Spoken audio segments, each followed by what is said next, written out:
Bem, boa tarde, gente. Estamos dando início aqui ao terceiro dia do Letras Expandidas. Meu nome é Patrícia Latalva, vou fazer a mediação dessa mesa. Temos 4 trabalhos para serem apresentados. Os trabalhos são, e as pessoas que vão apresentar, os pesquisadores. Larissa Bruna Batista de Farias, da Universidade Estadual da Paraíba, com o trabalho Janine, a Mulher, o Corpo e o Discurso Moral. Caroline Façanha dos Santos Matias, da UERJ, com o trabalho Corpo Responde, o gótico contemporâneo em mulheres empilhadas. Agnes Cássia Santos Grilo, da USP, a personagem e a natureza nos contos de Catherine Mansfield e Clarice Lispector. E Diego Pereira Ferreira, da UERJ, com o mal visto em Hilda Hirsch, Samuel Beckett. Eu passo, então, agora a palavra para a Larissa. Por favor, Larissa. Muito obrigada. Boa tarde a todos. Eu sou Larissa do PPGLI, certo? Programa de pós-graduação em Literatura e Interculturalidade da UEPB, certo? Doutoranda. E, primeiramente, eu agradeço muito a oportunidade de estar compartilhando conhecimento aqui com vocês. Aos meus colegas da UERJ, USP e PUC. Muito obrigada por oportunizar esse momento e estar aqui junto com a gente, compartilhando algum conhecimento, certo? Vou tentar aqui compartilhar minha tela agora, para a gente iniciar.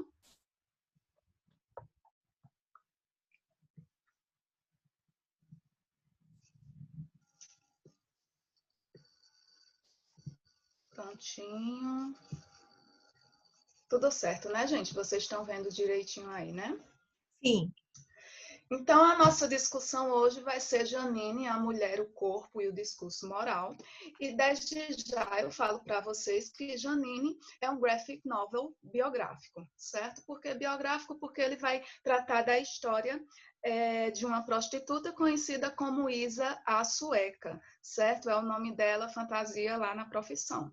E aí, aos 64 anos, ela ainda estava em exercício de sua profissão, e aí ela decide contar a sua história, certo? E aí ela conta a história para o Mathias Picard, ele é o quadrinista, certo? Francês, que conta a história da Janine, e ele é muito conhecido na França, mas aqui no Brasil, Janine foi a primeira obra publicada por ele, certo? A gente teve essa honra de ter a publicação dele pela Veneta em 2019, certo? E aí, quando eu falei para vocês que vai contar a história aí biográfica de uma prostituta, e aí, desde já, a gente já pensa, não, vai ter cenas de atos sexuais, só que não. Mathias Picard mostra que a profissão de prostituta é muito mais além disso, é muito mais do que isso, né? Vai além, tá? Então, vamos ver lá. Inicialmente, o Mathias traz aí no graphic Janine. Janine aí quando tinha 22 anos, certo, gente? E aí, 22 anos, ela trabalhava ainda em um cinema, tá? E aí, desde cara, assim, no início, a gente já presta atenção numa cena muito curiosa que tem muito a nos falar. Então, vamos lá. Janine está saindo aí do cinema, certo? De onde ela trabalhava antes. Mulher, sozinha à noite, saindo nas ruas escuras, certo? E aí para um carro com um homem dentro e aí pergunta a ela se ela estava oferecendo algum serviço sexual. Então ele pressupõe de que ela estava oferecendo esses serviços, certo? E aí a gente já vê pressuposições e predeterminações jogada aí na mulher, né? A mulher sozinha na rua de noite.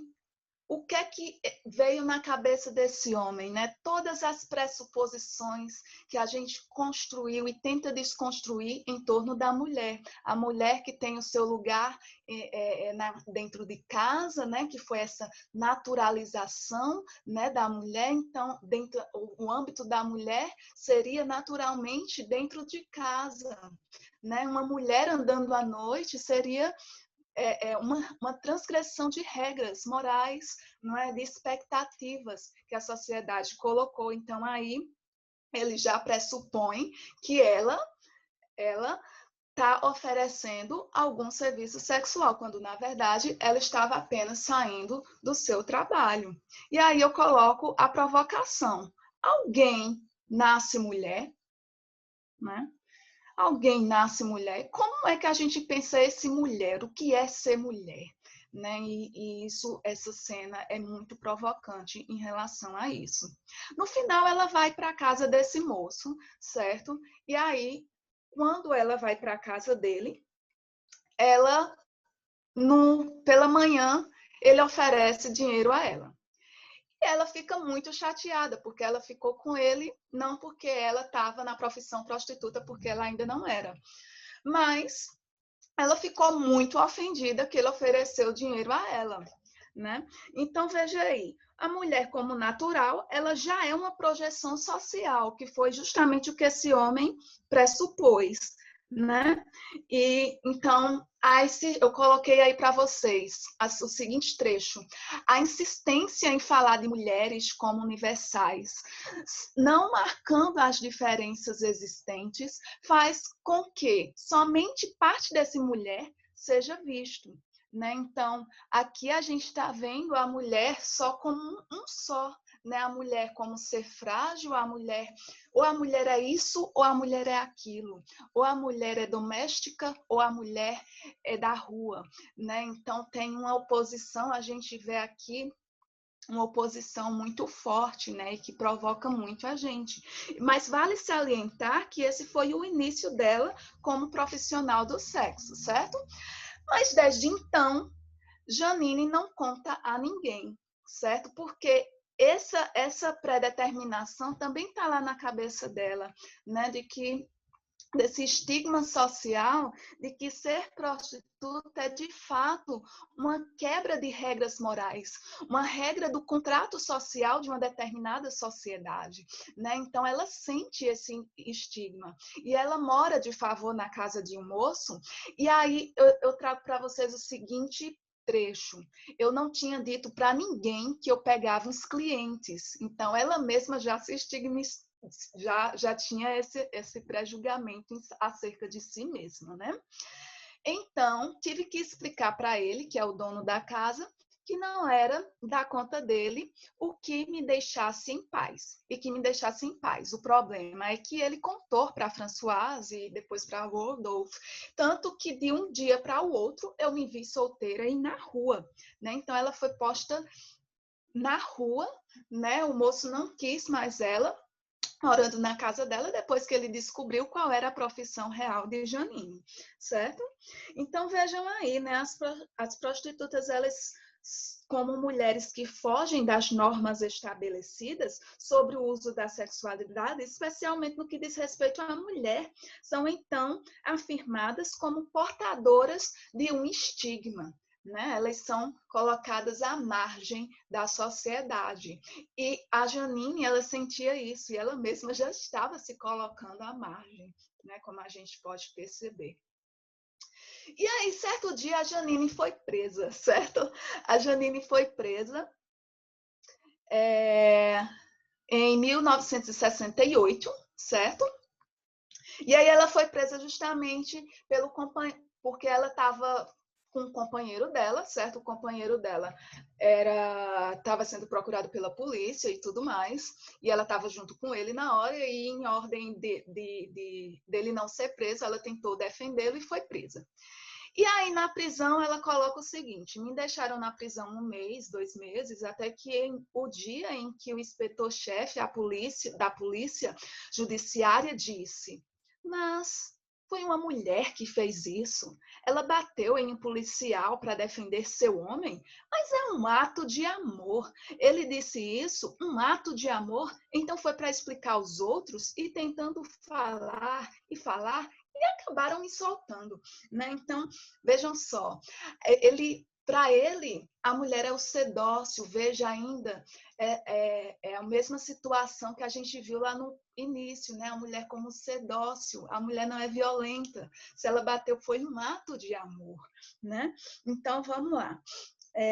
Eu coloquei aqui para vocês uma citação de Wicks, que fala o seguinte: a imposição de uma identidade pode ser vista como grosseira tática de poder constituída para obscurecer a real diversidade humana por meio de rígidas categorizações de uniformidade, né? Então, a gente vê aí uma uniformidade, a mulher como um ser único, né? O que é muito problemático, né? E aí eu ainda coloco, para encerrar essa partezinha, a construção dos papéis de gênero, né, levaram a mulher, então, à condição de subordinação e inferioridade, as quais se expressam de várias maneiras. E essa é uma das expressões que isso aí está se expressando, né, a questão da inferioridade. A mulher que bate é um ato de amor. Agora vamos entrar nas experiências de Isa, a sueca, né, o nome dela como prostituta. E eu acredito que não dê para vocês verem bem, mas aí ela vai contar quem eram esses sujeitos que iam buscar os serviços dela. E que nem sempre era para práticas sexuais. Eram apenas homens que queriam conversar, certo? Conversar sobre os seus sentimentos, que não se sentiam à vontade conversando com outra pessoa ou com suas esposas em casa, né? Ou que seus corpos já não eram mais os mesmos e as suas esposas já não se atraíam mais. E esses homens iam simplesmente para conversar com Isa, né? Então, essa é uma das experiências dela como profissional do sexo, certo? Ela também mostra para a gente uma das experiências da mulher no striptease, certo? Que ela mostra o seu corpo, né? O seu corpo político, a mostra, e os homens simplesmente não podem tocar, né? Nesse momento, ela estava com o Manfred, né? Era o companheiro dela, justamente o que deixou ela para trás no dia lá que a polícia foi atrás. E o quadrinista pergunta, mas ele não fica chateada de te ver toda pelada na frente dos outros homens? E aí ela responde muito naturalmente, né? Não, por quê, né?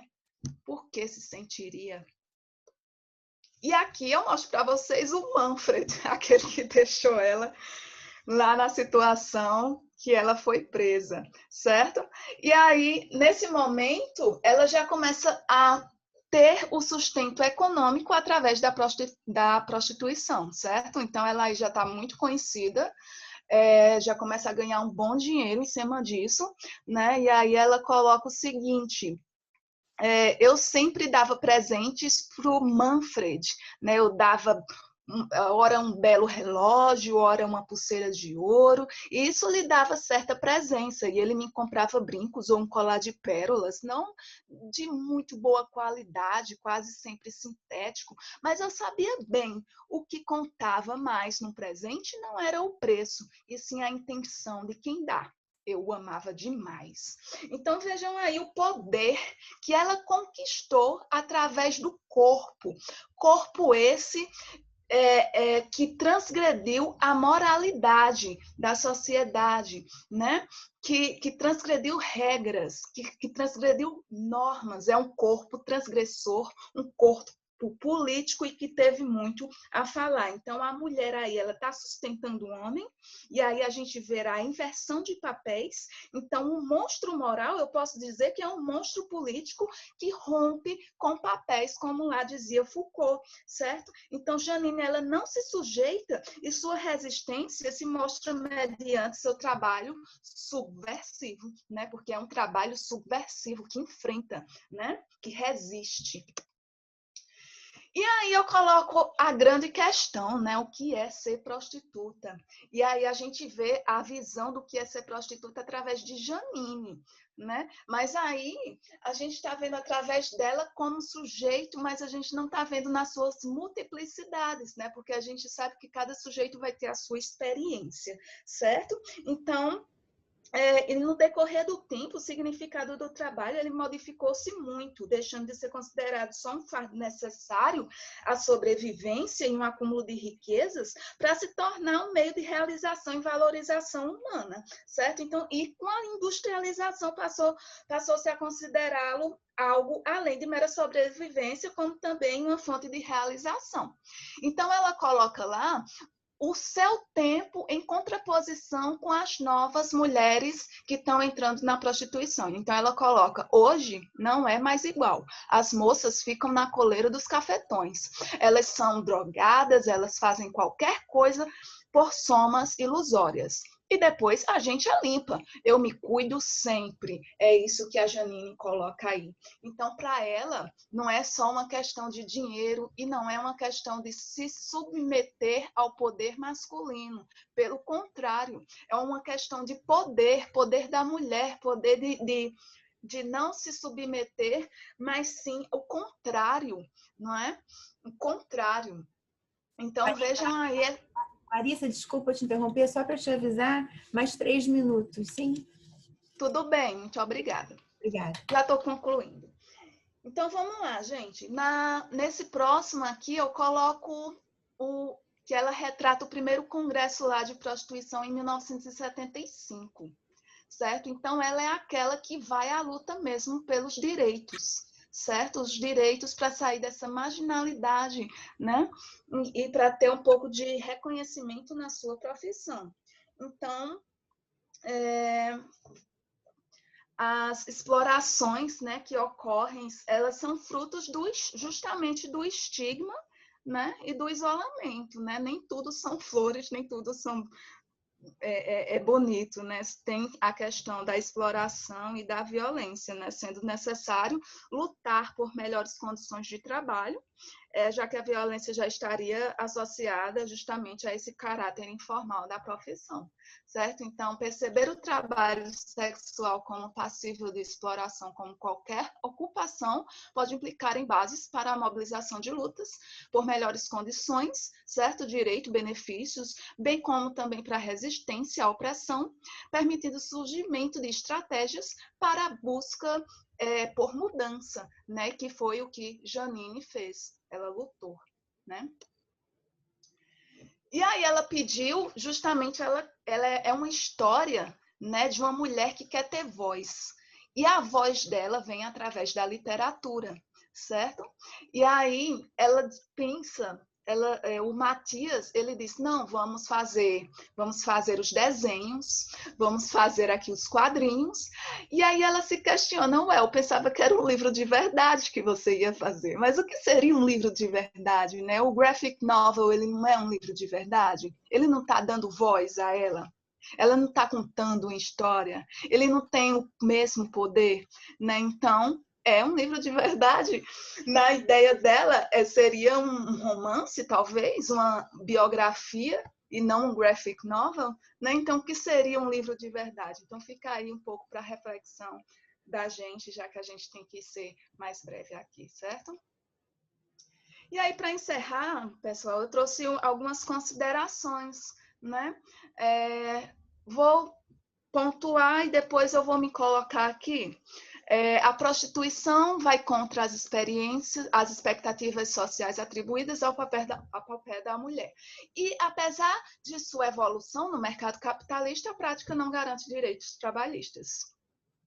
Prostituição faz desse corpo mistificado sua profissão.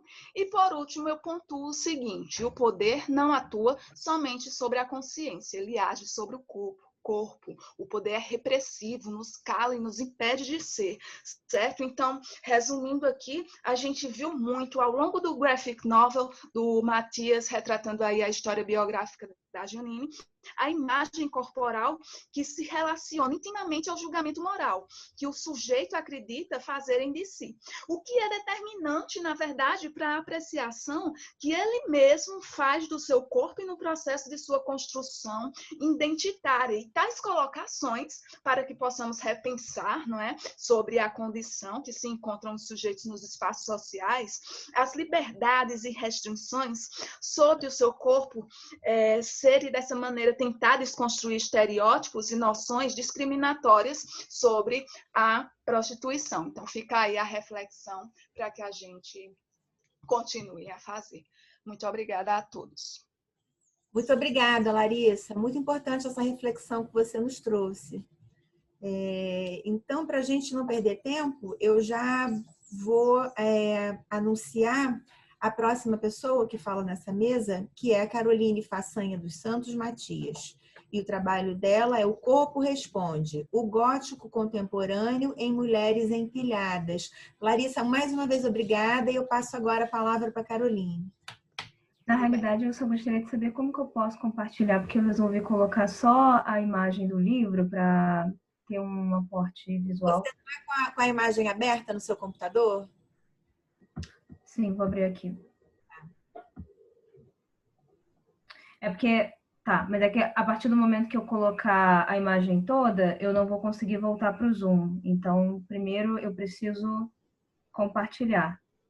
Você tem que ir lá embaixo naquele share screen verdinho ali embaixo com uma seta. Tá vendo? Na parte de baixo da tela. Uhum. Tá, já tá entrando. Entrou. Oi? Sim. Vamos visualizar. Mando de tela cheia. Para vocês, deixa eu só então minimizar, né? Porque senão vocês não veem o responde, é isso? Só confirmando. Não, eu tô... Não, dá pra ver tudo. Ah, tá. Uhum. Tá certo. Tá, então vocês estão vendo normal a tela, porque às vezes comigo tem algumas abas e eu acho que vocês não estão vendo essas abas, que tá impedindo de ver a imagem toda. Se para vocês está tranquilo. Sim. Tá. Então, posso começar? Sim, sim. Bom, primeiramente, boa tarde. Obrigada pela acolhida. Fico muito feliz de voltar a um evento na PUC, onde eu fiz o meu mestrado. E preparei um pequeno texto para debater. Então, para que eu não me enrole com o tempo, vou começar. Esta fala tem como objetivo localizar traços da poética gótica no romance de Patrícia Mello, Mulheres Empilhadas, publicado em 2019. A obra da autora brasileira divide-se em 3 partes. A ficcional, que narra os eventos vivenciados por uma jovem advogada que deixa sua cidade para acompanhar mutirão de feminicídios que ocorre no Acre. A jornalística, que vem ao final de cada capítulo com notícias verídicas de feminicídio. E, por último, o recorte lírico, cenas oníricas do ritual das Índias da Pedra Verde, que marca contato com a tribo Curatawa e a experiência com o Santo Daime. Este recorte comparece como local de respiro, onde personagens femininas refazem-se a partir de uma devolutiva do corpo. Nesse sentido, a poética gótica atua como valiosa lente para adotar-se como chave de leitura do romance de Mello, que aborda temas comuns à poética sob novos contornos. Entre a literatura e os dados do cenário contemporâneo, Mello nos oferece um potente retrato do feminicídio brasileiro. Enquanto leitora, permito seguir aqui suas pegadas para retratar nossas próprias trajetórias, feita a patas, unhas e garras. Corpo responde, o gótico contemporâneo e mulheres empilhadas. Cito. Essa foi a conclusão a que cheguei na minha 2ª semana no tribunal. Nós, mulheres, morremos como moscas. Vocês, homens, tomam porre e nos matam. Querem foder e nos matam. Estão furiosos e nos matam. Querem diversão e nos matam. Descobrem nossos amantes e nos matam. São abandonados e nos matam. Arranjam uma amante e nos matam. São humilhados e nos matam. Voltam no trabalho cansado e nos matam. Mulheres Empilhadas, título da obra de Patrícia Mello, deságua invariavelmente na desnorteadora imagem do genocídio. Cadáveres de mulheres, uma sobre a outra, têm seus lampejos recorrentes ao longo da trama da premiada autora brasileira. Corpos de pessoas reais e ficcionais se perdem e se reorganizam no comboio de uma sucessão de eventos trágicos, não só pela sua natureza mórbida, como pela sua imperdoável veracidade. Amarrando a narrativa a descrições jornalísticas de feminicídios e o relato por passeios oníricos mata dentro do Acre, Mello nos oferece um desenho de morte com corpo de mulher, mas a face de todos esses óbitos é masculina.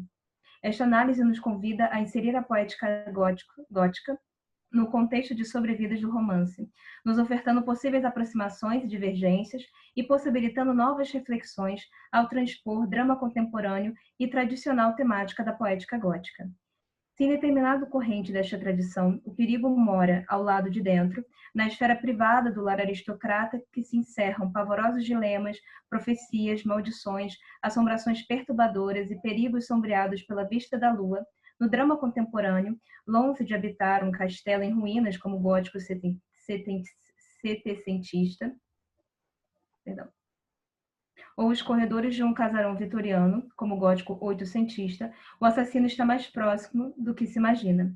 O espaço doméstico marcante do gótico no século XVIII, gerando a expressão gótico doméstico, retorna em mulheres empilhadas, trazendo o sombrio reflexo deste local. O espaço doméstico cria e mata, é berço e também túmulo, e o amante é também assassino. Cito. Em 9 dos 14 casos, as vítimas conheciam seus algozes. 5 foram mortas pelo marido, 2 pelo namorado, 1 pelo vizinho. Isso também fazia parte do meu trabalho. Pensar em termos estatísticos. Apenas a atendente Raeli não conhecia seu agressor. Com exceção dela, todas apanhavam dos seus companheiros. Jovem advogada paulista, nossa protagonista não tem nome revelado em nenhum momento da narrativa. E este não é o único mistério que todas vistas do seu pretérito. Verdadeira sombra se incide pela figura materna, a qual memória fragmentada não detém imagem completa. Mas o vestígio espectral da mãe, desvanecido até então, desperta em virtude do relacionamento abusivo vivenciado pela personagem no presente. Ao abrir o romance com a cena desta protagonista sendo estapeada e agredida verbalmente por um namorado movido por ciúmes, estranho ponto de contato ligará duas mulheres separadas por uma geração. Unidas pelo lastro da violência, mãe e filha acertam contas com o passado mal enterrado às suas costas. Cito. Aquele tapa iniciou uma nova fase da nossa relação. Foi como se rompesse o dique que represava a violenta saudade que eu sentia da minha mãe. O tapa, de certa forma, nos reconectou. Somos feitas da mesma matéria, foi o ensinamento daquela bufetada. Neste sentido, aquele tapa surtiu uma espécie de renascimento dos meus mortos. Todos os que dormiam dentro de mim acordaram com fome. Diferente da frase do dramaturgo inglês William Shakespeare, somos feitas da matéria de nossos sonhos, é uma espécie de pesadelo que promove o reencontro emocional entre mãe e filha num enredo de risco e morte. É a iminência da barbárie praticada por seus parceiros e a consciência da frágil tessitura de suas vidas, temática central da obra de Mello, que promovem inesperado religare entre mãe e filha em momento inicial da trama. A mãe da protagonista é o missing link que habita as páginas do romance conforme este se intensifica em aridez. A jovem advogada, agora com a tarefa de partir para o Acre para atuar como observadora do mutirão de julgamento de feminicídios ocorridos na região, se envolve emocionalmente em um caso específico, o da Índia Tuxupira, assassinada por 3 jovens abastados da região. E é interessante pensar no entrelace entre trauma e medo que compõe o jogo de estratégias narrativas do livro, desenvolvido tenso equilíbrio pelas dobras de um passado escondido e um presente disparador de memórias esquecidas. Cito novamente. Neste sentido, aquele tapa surtiu uma espécie de renascimento dos meus mortos. Todos os que dormiam dentro de mim acordaram com fome. Os mortos que acordam para a protagonista do romance não se resumem apenas aos fantasmas do seu passado, encobertos pelo assassinato da figura da mãe. A partir do momento que jovem advogada vai tomando contato com a realidade das mulheres nos casos de feminicídio que acompanha, outros mortos começam a ganhar voz. O que poderia ter virado mais um caso de impunidade do sistema judiciário brasileiro desencadeará consequências aterradoras ao ser continuamente investigado pelas mulheres da trama. E assim tornamos-nos todas as leitoras e leitores da obra de Mello testemunhas do risco de se mexer em imbróglio de caso de violência contra a mulher. Em meio a isto, o Missing Link acena como pista que nos aproxima da poética gótica. Aproximação essa que merece investigação mais densa do que esta apresentação, mas que tentarei nos minutos que ainda disponho formular algumas linhas de abertura. Primeiro, como breve contextualização, recordamos que ao final do século XVIII, a poética gótica se consolidou como modo narrativo, dando seu marco inicial, segundo a historiografia literária, com The Castle of Otranto, de 1764, escrito pelo inglês Horace Walpole. Outros textos seguiram seus passos, dessa vez com autoria feminina. É o caso de The Old English Barrow, de 1773, de Clara Reeve, e The Mysteries of Udolph, de 1794, da pioneira Anne Radcliffe. Os cenários dos primeiros góticos, a emergirem castelos medievais, mansões aristocráticas e florestas ameaçadoras, eram embebidos pelo sublime da natureza. Aqui, em Mulheres Empilhadas, também morte e vida se entrelaçam nas histórias dessas mulheres. conforme berço e túmulo se misturam pela busca de um objeto perdido.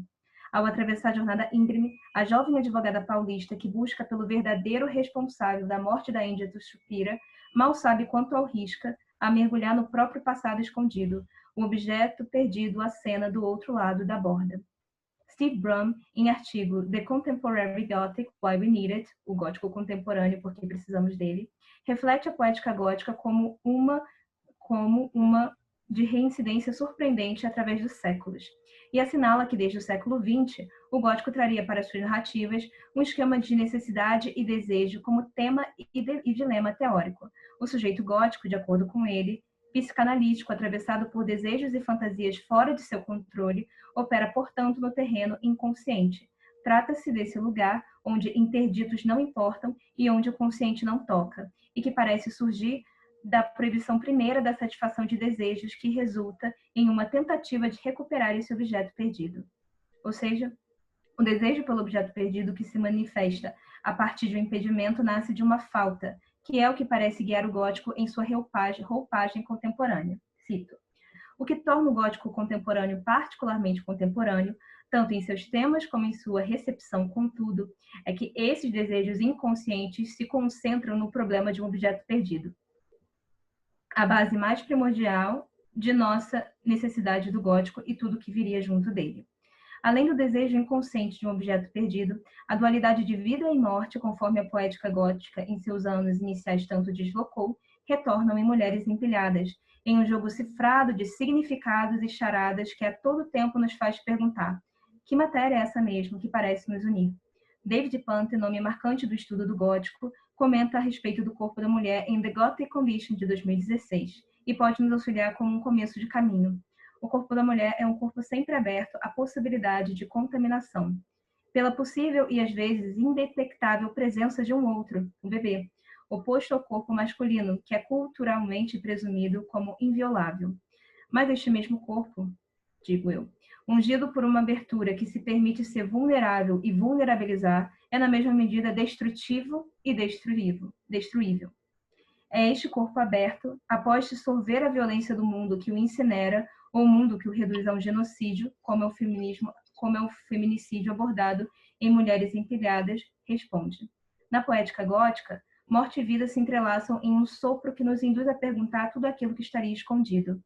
Mas se pela corrente tal poética que se iniciou no final do século XVIII se viam personagens femininas em risco por castelos e abadias, por meio de tempestades, nevoeiros e locais inóspitos, a reincidência das experiências dos mistérios humanos, sua busca por objetos perdidos, se reinventam com novas roupagens, desvelando novos movimentos políticos.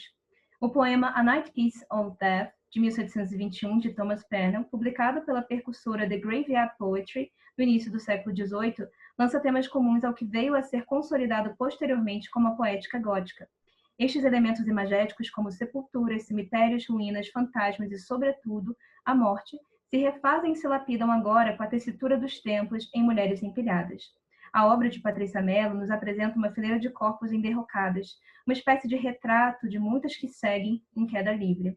O fantasma do passado de uma mãe perdida, as ruínas de uma tradição patriarcal que trata de devolver seus peões ao local de onde não deveriam ter saído, uma pilha de corpos que agonizam por sob o sol, não a chuva do Acre, um cemitério de sepulturas ao ar livre.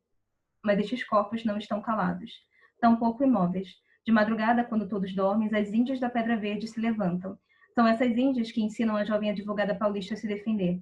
A parte lírica do romance, quando a protagonista se impõe em contato com a filosofia das índias da tribo Curaçao e tem a experiência com Santo Daime, é preenchida por disparos de cenas oníricas, ferozes e figurantes.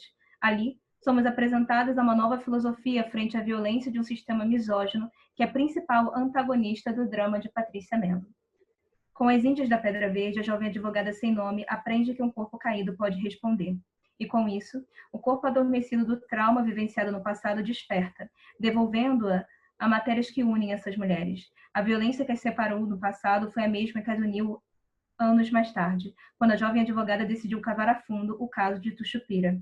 Este evento teve o poder de devolvê-la ao seu passado, à busca de um objeto perdido, mas a percepção do evento de feminicídio que ali ocorreu e a devolutiva do corpo fez com que ela ressignificasse o assassinato da mãe que testemunhou ainda criança. O corpo que responde é o corpo que testemunhou e não pôde falar. Mas o corpo que responde é também o da Índia morta, que se levanta depois dos rituais. Numa visão macro, que engloba as esferas e camadas das subtramas do romance de Mello, o corpo que responde é aquele que viu, que sentiu pelas suas aberturas a contaminação e esboçou uma devolutiva. O ritual das Índias da Pedra Verde é uma devolutiva. A consciência desta matéria que as une é uma devolutiva. E no romance de Mello, esta devolutiva do corpo traz consequências, quando a jornalista que denunciou um caso de suborno do júri dentro do julgamento da Índia Tuchupira é morta em sua casa em homicídio provocado pelos mesmos autores do crime, parecendo ser um acidente doméstico. A advogada do caso também é assassinada, só não pelos mesmos agentes, como se poderia esperar, mas pelo ex-companheiro após ter cortado relações com o mesmo. Assim, o livro de Patrícia Mello esboça toda a potência e risco de uma devolutiva do corpo.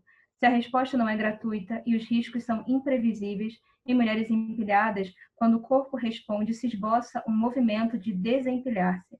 Este corpo que responde não é um gesto.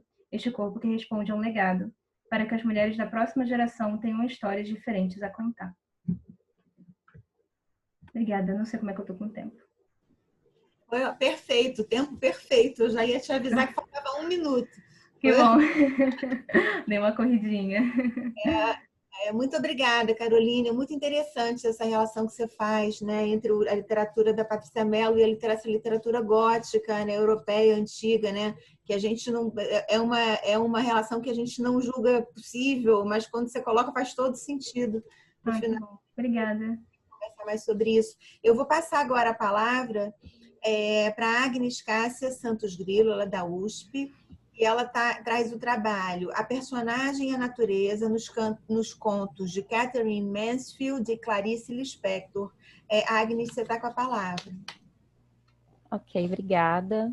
Primeiramente, boa tarde a todos. Eu vou compartilhar minha tela aqui. Estão conseguindo ver? Vou começar, então. Bom, meu nome é Agnes, me apresentando de novo. Eu sou mestranda do Departamento de Teoria Literária e Literatura Comparada. E a minha pesquisa, nesse primeiro momento, ela ainda encontra-se em andamento. E ela tem como tema a análise das personagens dentro das obras tanto da Catherine Mansfield como da Clarice Lispector, sobre principalmente o aspecto de como esses elementos estruturais da narrativa, que compõem as narrativas das duas escritoras, como as imagens da natureza e se ligando a flores, as plantas, elas exercem influência ou não em suas personagens.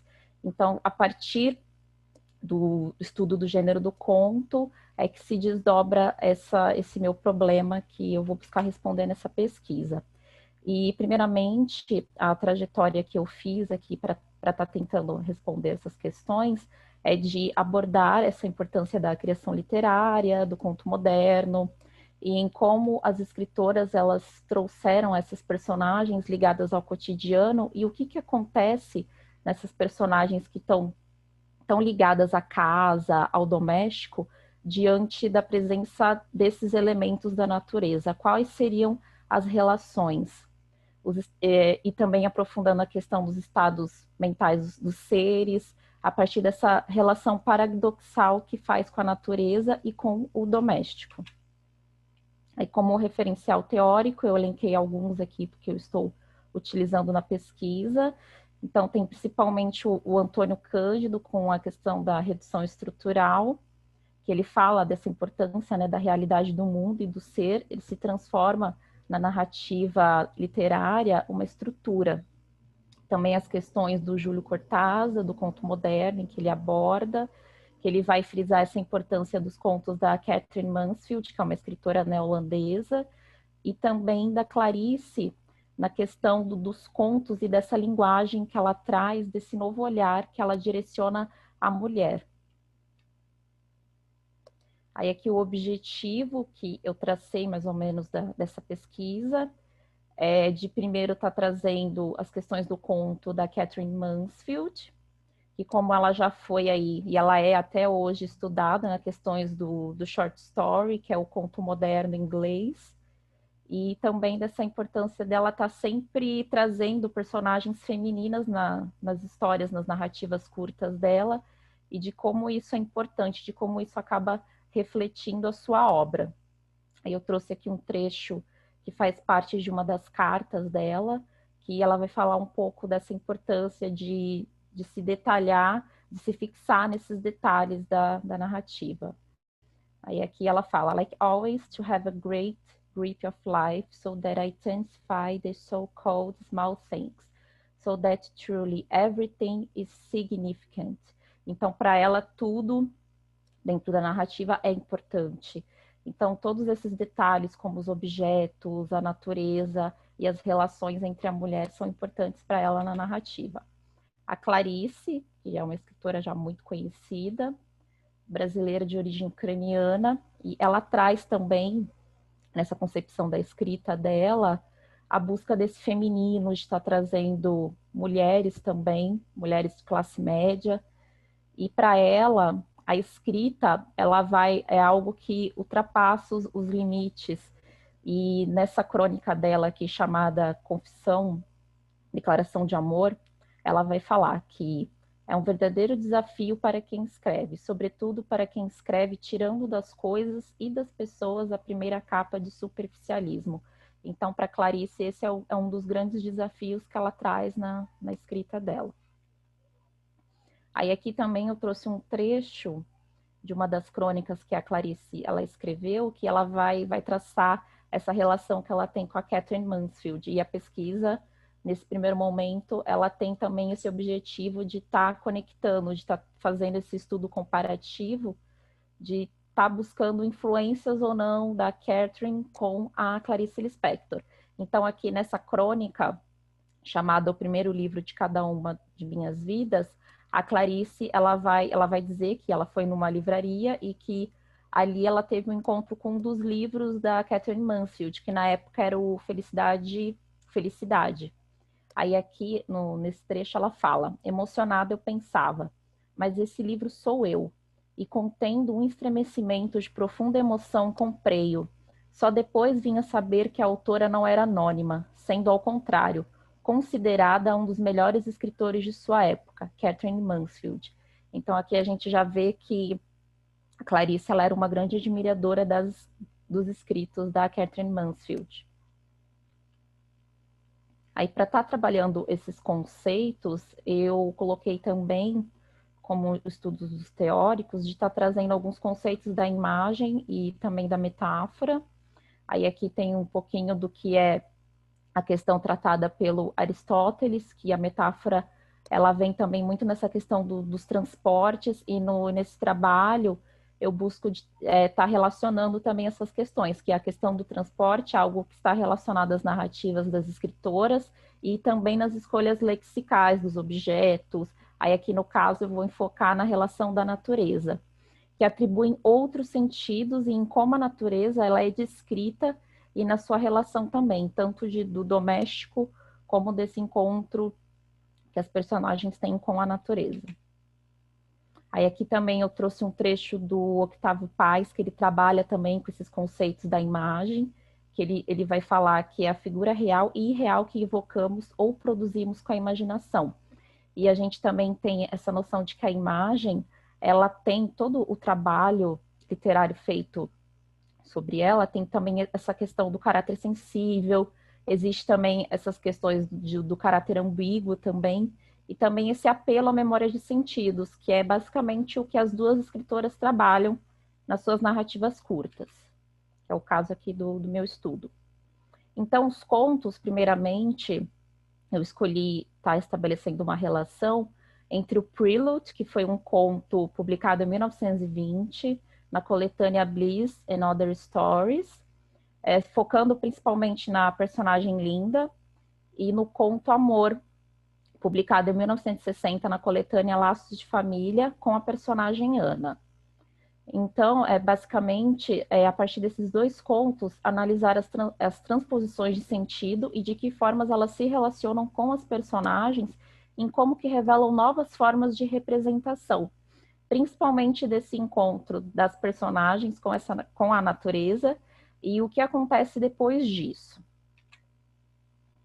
Aí aqui eu separei um trecho do conto Prelude, que vai estar destacando essa questão, essa relação que a personagem Linda tem com a natureza. Aí eu vou ler aqui um momentinho.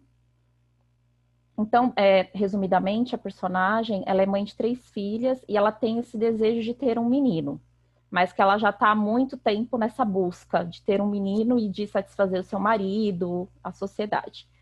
Aí aqui nesse trecho, entre aspas, eu gosto daquela babosa, gosto mais do que tudo por aqui.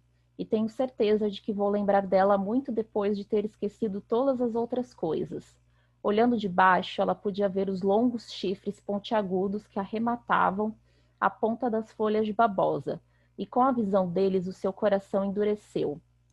Por que estou me guardando para isso tão preciosamente? Devo continuar a ter filhos, e Stanley continuar a fazer dinheiro. E os filhos e os jardins ficaram maiores e maiores, com frotas inteiras de babosas neles para que eu possa escolher. Então, esse aqui é um dos trechos. E, preliminarmente, algumas considerações do que a gente pode estar relacionando nesse conto, é de que a babosa, ela dá frutos a cada 100 anos. Então, tem essa relação com a questão da fertilidade da personagem, de que ela já está há muito tempo tentando engravidar e de que ela se sente pressionada em ter um filho homem, como ela já tem 3 meninas. Então, existe essa pressão. E a babosa, ela só dá frutos a cada 100 anos. Então, que é o que vai acontecer com a personagem no final do conto. E uma das características que está bastante presente nesse conto é que ela é uma mãe negligente. Ela acaba deixando os cuidados das meninas para a mãe, porque como ela carrega esse desejo de ter um menino, é como se as outras filhas não fossem tão importantes para ela. E vai ser a partir desse encontro com a babosa e a personagem que ela vai acabar tendo essa percepção como mãe e, ao final, ela vai acabar tendo essa espera de um filho homem. Aí no conto Amor, da coletânea do Laços de Família, a gente tem aqui a personagem Ana, ela também é mãe, ela vive para os filhos e o marido, e um dia ela vai sair às compras. E nesse dia que ela resolve fazer as compras, de estar vivendo nesse cotidiano, no corriqueiro da vida dela, ela acaba tendo um encontro com um cego, e a partir dele vai acabar desencadeando diversas emoções na personagem, em que ela vai começar a se questionar desse lugar de mãe, de esposa, e tudo isso também vai de encontro depois quando ela entra no Jardim Botânico. Aí aqui eu separei alguns trechos que enfatizam o Jardim Botânico. Ao seu redor havia ruídos serenos, cheio de árvores, pequenas surpresas entre os cipós.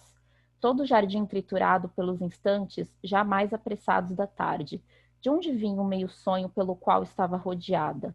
Como por um zunido de abelhas e aves, tudo era estranho, suave demais, grande demais. Os ramos se balançavam, as sombras vacilavam no chão, um pardal ciscava na terra, e de repente, com um mal-estar, pareceu-lhe ter caído numa emboscada. Fazia-se no jardim um trabalho secreto, do qual ela começava a se perceber. O jardim era tão bonito que ela teve medo do inferno. Então, esse conto também, ele vem muito de encontro com o Prelude da Catherine Mansfield, principalmente, né, nessa relação das duas serem mães, dessas questões delas estarem no cotidiano doméstico, que tem todas as questões relacionadas a isso, filhos, cuidados da casa. E aqui, nesse caso, o jardim é como se ele amplificasse as sensações da personagem posterior, porque primeiramente a gente tem a epifania com o cego e depois ela vai para esse jardim. E isso faz também com que ela se questione o tempo todo dessas escolhas entre se manter na rotina, entre buscar um novo.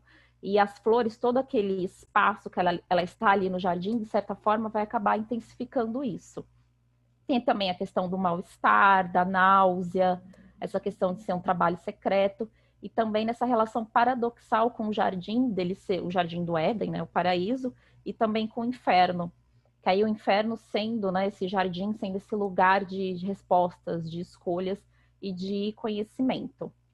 E é isso. terminei a apresentação. Deixa eu abrir aqui meu vídeo. Ok. Só um minutinho que o meu vídeo por algum... Ok, agora eu consegui. Obrigada, Agnes. Muito boa a sua fala. Eu vou agora passar a palavra para o Diego. O Diego é da UERJ e o título do trabalho dele é O Mal Visto em Hilda Hilst e Samuel Beckett. Isso, obrigado. Estão todos me escutando bem? Sim.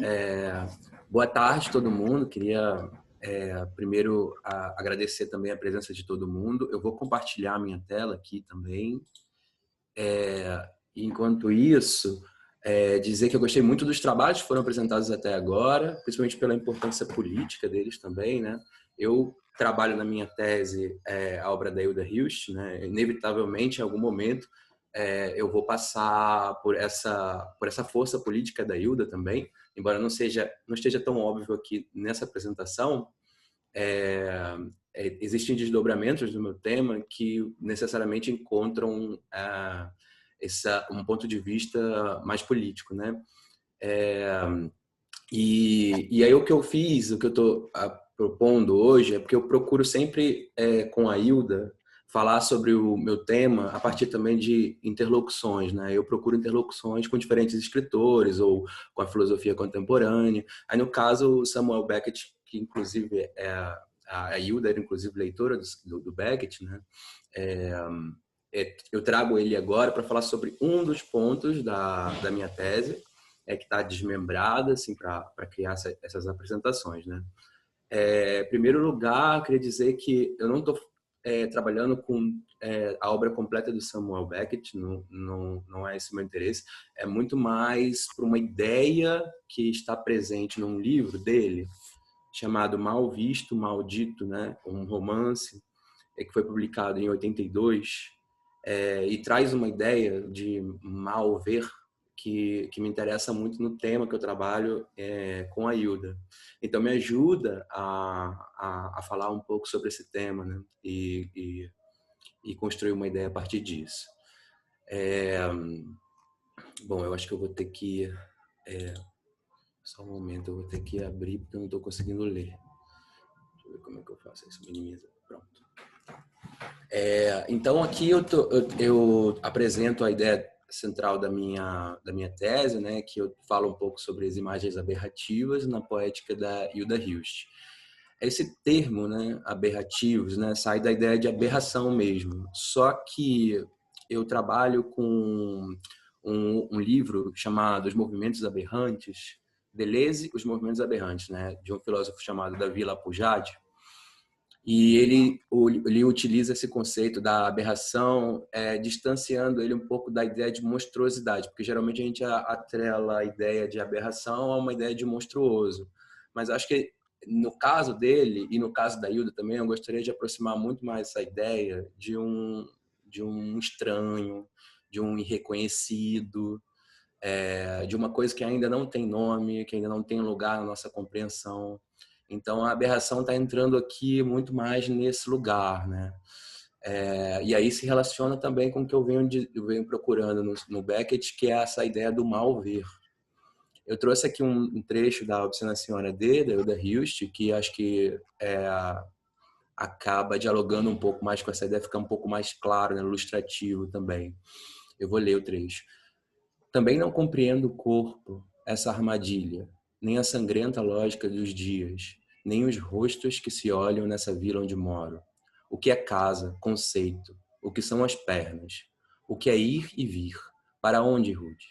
E o que são essas senhoras velhas, os ganidos da infância, os homens curvos, o que pensam de si mesmos tolos, as crianças, o que é pensar, o que é nítido, sonoro, o que é som, trinado, urro, grito, o que é asa, hein? Lixo as unhas no escuro, escuto, estou encostado à parede no vão da escada, escuto-me a mim mesmo. Há uns vivos lá dentro além das palavras. Expressam-se, mas não compreendo. Pulsam, respiram, há um código no centro, um grande umbigo. dilata-se, tento falar comigo, espio-me curvada.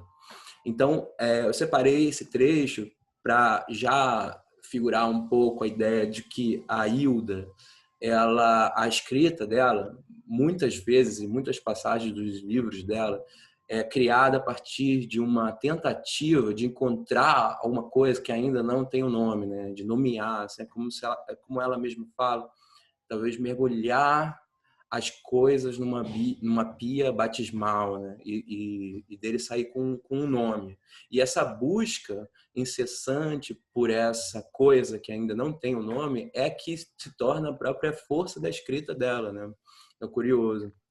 Então, eu tenho procurado entender também como isso pode criar esse efeito também da aberração, né? Estar diante de uma coisa que não se reconhece, ou um corpo que não se reconhece, ou uma ideia que não se reconhece, um sentimento que não se reconhece. Aqui no cantinho direito, eu separei um trecho da Carola Saavedra, que ela fala um pouco sobre a Hilda. Eu acho que também descreve bem isso que eu estou tentando pontuar aqui. Hilda escreve contra a loucura, o poço do real, esse espaço de horror e do mistério do qual poucos conseguem voltar, lugar de afogamento. Porque a escrita é dar sentido ao que não tem sentido, ao que é apenas caos e acontecimento ao vento, tempestade. As palavras com a veste deslumbrante do nada, nas palavras de Hilda, tudo que eu queria era aquilo, ordenar aquela desordem. Então, assim, esse esforço da Hilda de colocar forma a uma coisa que ainda não tem uma forma, né? E aí, a partir disso, surgiu, então, o Mal Visto Maldito, do Beckett, que é um romance focado na história... Na verdade, o romance inteiro ele é focado numa senhora, né, numa idosa, e a gente tem uma noção muito precária do espaço onde ela está, sabe-se que ela está numa cabana, que tem animais por perto, mas não sabe exatamente que animais são esses, onde eles estão. O espaço ele é muito confuso, porque parece, né, que a gente vê que ele é narrado não através mais de um sujeito, né, aquele personagem da senhora que está narrando, mas o olho dela também. A gente tem uma sensação física assim de que essa narrativa é construída através dos olhos, que às vezes estão semicerrados e percebem mal o espaço, às vezes estão fechados esses olhos, às vezes estão mais abertos. Não se sabe exatamente se ela está perto de dormir ou se ela está perto da morte. É tudo muito nebuloso nesse sentido, mas essa é a grande força da escrita do Beckett também, né? Então eu trouxe um pedacinho do Mal Visto Maldito aqui também. Como explicar? E sem chegar até aí, como dizê-lo? Longe atrás do olho a busca se engaja, enquanto o acontecimento empalidece, qualquer que tenha sido. Mas eis que com o resgate ele de súbito se renova. Então é isso. O livro passa muito por um esforço de compreender o espaço à volta, que não está muito claro, até porque o dentro e fora dos personagens se mistura o tempo inteiro. E essa mal compreensão, essa mal visão do espaço que envolve esses personagens cria também um mal dizer, né? E esse mal dizer é a força, né? Acho que eu estou procurando isso, a força tanto do Beckett quanto da Hilda. Eu também vou ler esse trechinho da Helena, a professora Helena Martins, da PUC, né? Que ela fala um pouco sobre o Beckett, eu acho que dá para aproximar bem o que eu estou dizendo. São escritas que, entre muitas outras, nos dizem, mostram um estranho. Contaminam reciprocamente o dizer e o mostrar, sublinhando sua natureza igualmente performática. E isso em plano que, em certo sentido, promete resistir à intelecção. O estranho, inexplicável e compreendido não são agora descritos, não mais convocam revelações, pois nada está oculto, ou se reduzem a expressões, pois nada a expressar, deixam-se reconhecer no comum, sem se deixar compreender. Então,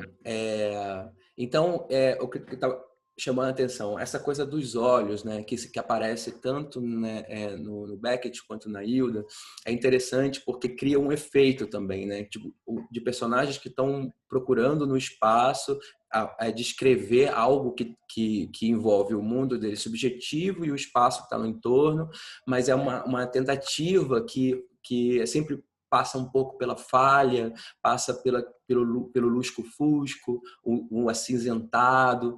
E o que eu acho interessante no caso da Hilda e do Beckett, que os dois, a Hilda depois, com o passar do tempo, né, a partir do momento que ela começa a envelhecer também, surgem com mais frequência os personagens que também são velhos, né? E que trazem também, com essa velhice, uma deterioração física. E dentro dessa deterioração também os olhos passam a falhar um pouco, porque aí tem a presença das doenças dos olhos, né? Que começam a ficar mais recorrentes. Então, os personagens, além de tudo, esbarram nesse limite físico. E no caso do Beckett também, né? É uma senhora que também tem essas limitações físicas. Então, isso é uma força que isso é uma coisa que eu tenho procurado, né? Entre um e outro. Então, trouxe aqui 2 trechos que dão de 2 obras. Bom, de uma obra da Hilda que chama Estar Sendo Tecido, que também foi publicada em 82. Não, desculpa, acho que é 94 a obra, eu vou conferir depois. E aí ela fala, são 2 personagens, né? Tipo, a senhora do Samuel Beckett, e no caso da Hilda Hilst é um personagem chamado Vitório, que tem 65 anos e que também relata esses problemas de visão, né? E esses 2 trechos eles deixam entender bem essa confusão, né, do espaço em volta. No caso do Beckett, que eu vou ler, um brejo seria o caso, mas não é o caso. Tinham de ser cordeiros, com razão ou sem ela. Um brejo os teria permitido, cordeiros por sua brancura, e outras razões ainda obscuras. Outra razão. E para que, de repente, não haja nenhuma, no tempo dos cordeiros, que de uma hora para outra ela possa erguer os olhos e não mais vê-los. Um brejo não os teria excluído, sem vivacidade alguma, manchas brancas na relva. Então, esses cordeiros aparecem assim como essas manchas brancas, né? E no caso da Hilda, a gente percebe, por exemplo, eu vou ler esse trecho, ainda estou sóbrio, há um vento polpudo lambendo as bochechas. Não há ninguém mais na praia, só um frango negro, ou é um corvo.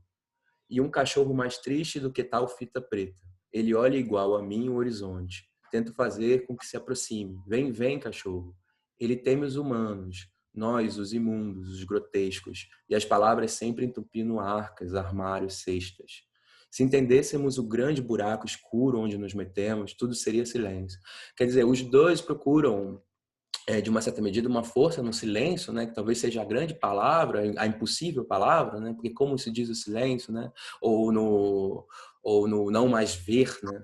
Que também seria uma espécie de um silêncio. Mas os 2 também mostram como essa visão precária ela cria também uma narrativa, né?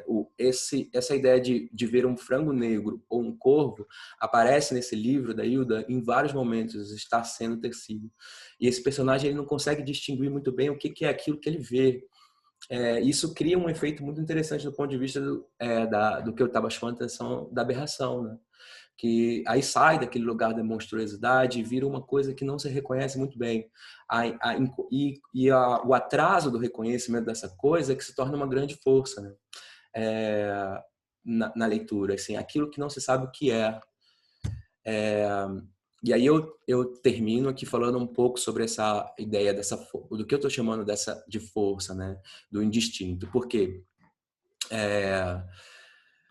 Eu acho que, assim, a partir do momento que aquilo que se vê e que se reconhece numa imagem é perturbado, a chance de criar é uma porta, uma chance de criar, né? Eu acho que a Hilda fez muito isso no decorrer da vida dela, nas transformações da vida dela, que é uma coisa que eu vou passar ainda na tese, falar um pouco sobre a importância política da vida e da vida da Hilda, né?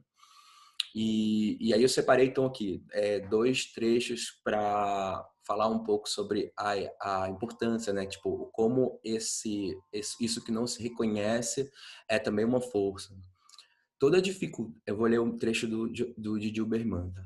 Toda dificuldade nessa experiência sempre movente do visível e no que ela pode nos ensinar consiste em não reduzir sua complexidade, não enclausurar o que experimentamos na ordem do sensível, seja diante de um evento que testemunhamos ou diante de um documento visual que em si mesmo é testemunha de tal evento. Seria necessário saber, no plano teórico e prático, não imobilizar as imagens, isto é, não as isolar de sua própria capacidade de tornar sensível um certo instante, uma certa duração, uma certa memória, um certo desejo e etc.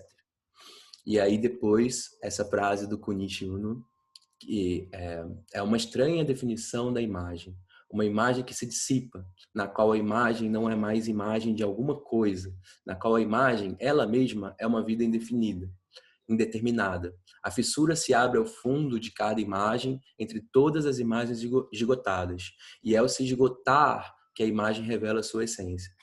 E aí eu termino por aqui. Agradeço a todos. Ok, Diego. Muito obrigada pela sua apresentação. Deixa eu agora abrir aqui para as perguntas. Eu vou olhar aqui no chat. Alguém gostaria de fazer algum comentário, alguma pergunta para algum dos participantes? Se a pessoa quiser abrir seu microfone, também pode perguntar. Vamos só dar uma olhadinha aqui, ver se a gente tem algum comentário aqui. Deixa eu dar uma geral aqui. Eu acho que aqui... Eu ia fazer uma pergunta, Patrícia, mas a Larissa ela teve que sair antes, né, da mesa. Você não quer colocar sua pergunta que a gente joga e... Posso fazer. Na verdade, eu ia perguntar se ela achava, né, que o graphic novel, ele é um pouco, como é que se diz? Desvalorizado porque ele não, porque é chamado de quadrinho, né, e tal, e ao mesmo tempo ele também tem uma potência maior, porque ele trabalha a imagem e a escrita, né? Eu acho que aí a gente até, com essa pergunta que você está fazendo, a gente consegue fazer uma ligação com a Agnes, que ela trouxe a questão dos contos e das short stories. Isso, exatamente. Um gênero também menor em relação aos romances, né? Tanto que só em 2013, se não me engano, a Alice Munro ganhou um prêmio Nobel de Literatura com um livro de contos. Foi a primeira vez em muitos anos, né, de prêmio Nobel de Literatura.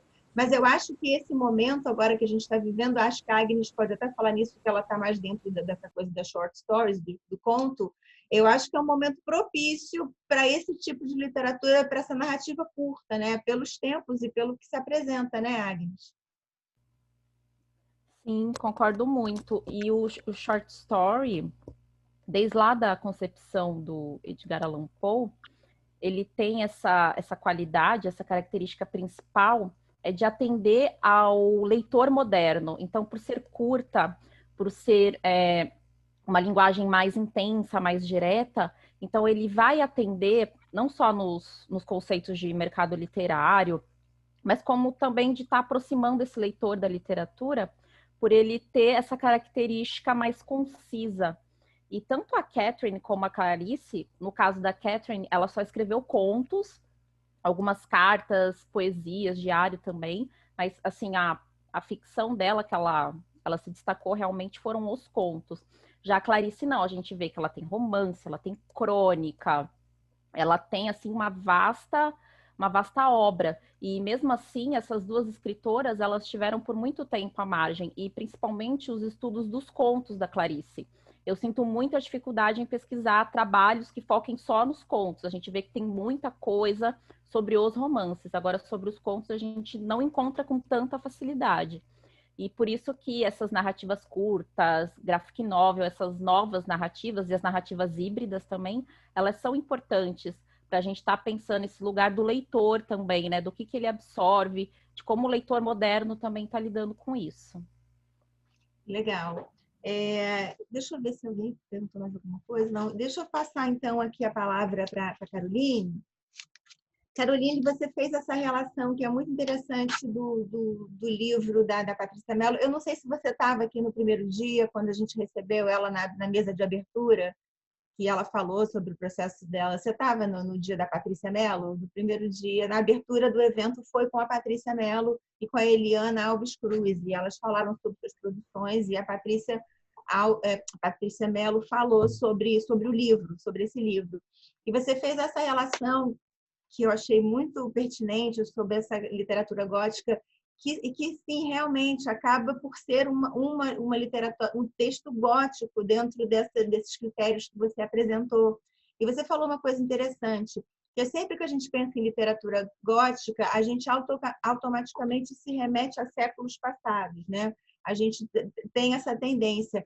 Mas você falou uma coisa interessante, que é uma literatura que ela tem uma reincidência, ela se apresenta sempre com novas roupagens, né? E se você para pensar realmente até no cinema, né, essa coisa de crepúsculo, essa coisa do vampiro, né? Isso é uma coisa que é reincidente mesmo, isso não desaparece. Você quer falar alguma coisa sobre isso? Sobre essa reincidência? Sim, com certeza. Antes do Steven Braunkies, que eu cito, né, que escreveu The Contemporary Gothic, há também, isso eu vejo muito mais lá fora, um estudo pensando em certos elementos da poética gótica e tentando ver como que isso ainda está presente na cultura hoje. Você citou o Crepúsculo, e eu achei muito, muito pertinente, né? A gente vê realmente certos lugares comuns do gótico sendo readaptados hoje, né? E aqui não vale nenhum tipo de, enfim, de comentário qualitativo a respeito de como está sendo trazido, mas eu acho que é interessante ver que é um fenômeno. E na Universidade de Glasgow, na Escócia, já teve uma pesquisadora, né, que fez uma tese de doutorado, The Future is Gothic, e era justamente fazendo a relação entre o gótico e as distopias, que também é uma relação rica aqui no Brasil. Então, o André Cardoso, da UF, ele estuda, e a Maria Conceição Monteiro, que é minha orientadora na UERJ, também estuda essa relação entre distopia e o gótico. E aí eu também acho interessante de pontuar, quando nós falamos de poética gótica, muitas vezes nos debates, eu estou no primeiro ano do doutorado, então eu ainda me sinto desconfortável para falar da poética gótica com mais familiaridade, né? Eu gostaria de enfim, ter mais tempo para conseguir falar com um pouco mais de conforto, mas o que eu percebo é que há uma tendência a não querer se fechar numa caixa. Então, pessoas que já estão há mais tempo estudando a poética gótica vão pensar em alguns traços da poética gótica, quão bem conseguimos ver esses traços atualmente, mas não de pensar como um gênero literário fechado, muito mais como uma poética gótica que traz elementos que vão sendo reinventados. Então, uma coisa que me lembra muito, só para finalizar, é o Jeremy Cohen. Ele tem um texto muito famoso chamado Monster Culture, ou Seven Theses. Ele vai falar que o corpo do monstro é um corpo cultural, ou seja, é um corpo que vai se transformando e vai puxando para si as ansiedades de uma era. Então, acho interessante pensar como que esses elementos da poética gótica, embora não tenham necessariamente a ver com o monstro, elas vão se readaptando, elas também vão fazendo parte desse novo corpo cultural. Então, assim, o vampiro de Crepúsculo não é o mesmo vampiro de Carmila do Le Fanon ou do Bram Stoker, o Drácula.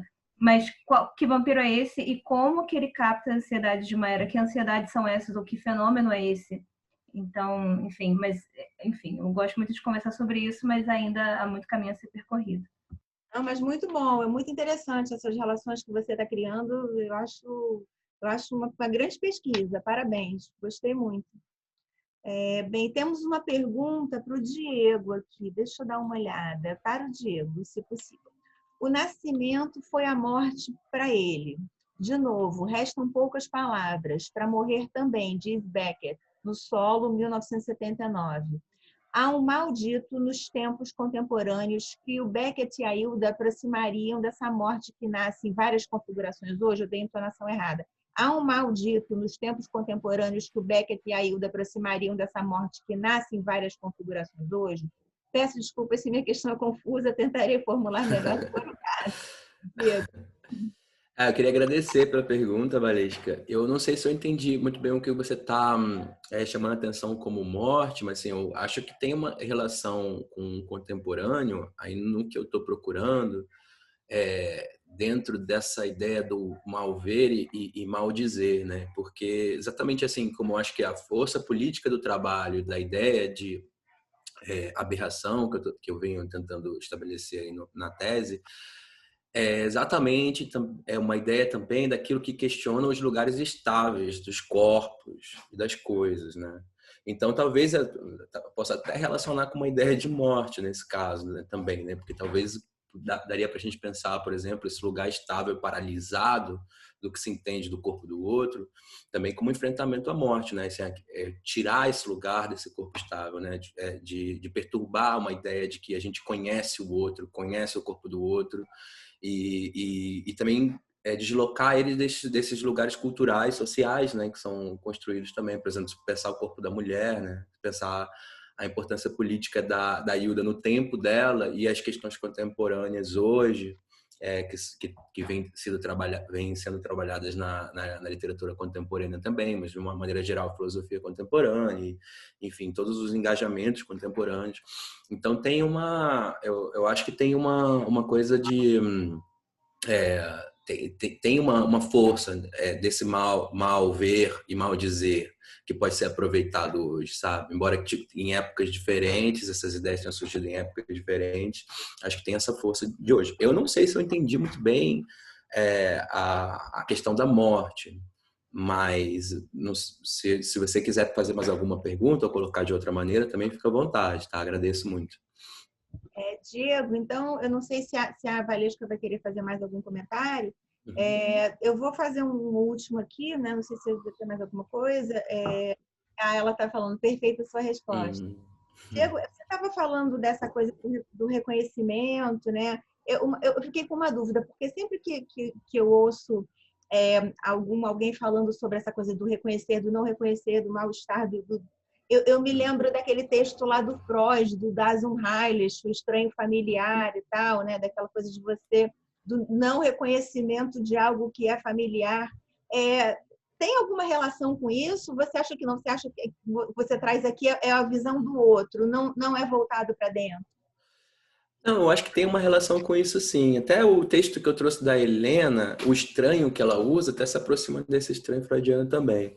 Mas eu acho que, assim, puxando ao termo que você usou do familiar e pensando também no que a Hilda faz, né? A Hilda, o que ela faz muitas vezes é um trabalho de torção, né? Então, ela pega uma forma que é reconhecida, ela parte de um lugar familiar, desse suposto familiar, retorce ele até não se reconhecer tão bem, e aí mostra essa coisa torcida, meio parecido, inclusive, com o trabalho dos retratos do Francis Bacon, né, o pintor. Aquelas torções dos rostos e tal. Então, eu acho que esse estranho passa, assim, também pelo familiar. E ser capaz de olhar e perceber e torcer esse familiar e levar ele para esse lugar do estranho é também uma força dela, né? Então, sim, acho que se relaciona com isso, de alguma maneira. Foi interessante, foi bom você ter trazido essa palavra torção, porque, na realidade, se você observar os 4 trabalhos que foram apresentados hoje, todos eles produzem uma espécie de torção de uma situação ou de uma realidade ou de uma situação ou de, enfim, de um movimento, né? Interessante. Obrigada, Diego. Se não temos mais nada, o Diego, a Caroline e a Agnes têm mais alguma consideração a fazer? Ou podemos encerrar? Não tem mais nenhuma consideração. Ok. Então, gente, olha, eu agradeço muito a vocês. Foi muito boa a mesa, foi muito produtiva. Acho que levantou várias reflexões aqui para todo mundo que está assistindo. E, enfim, muito obrigada. Contamos com vocês ano que vem de novo, no Letras Expandidas. A Caroline já é freguesa, né, Caroline? Já é da casa. E, enfim, muito obrigada e continuem com a gente, porque hoje ainda tem coisas boas para acontecer aqui, tá bom? Muito obrigada.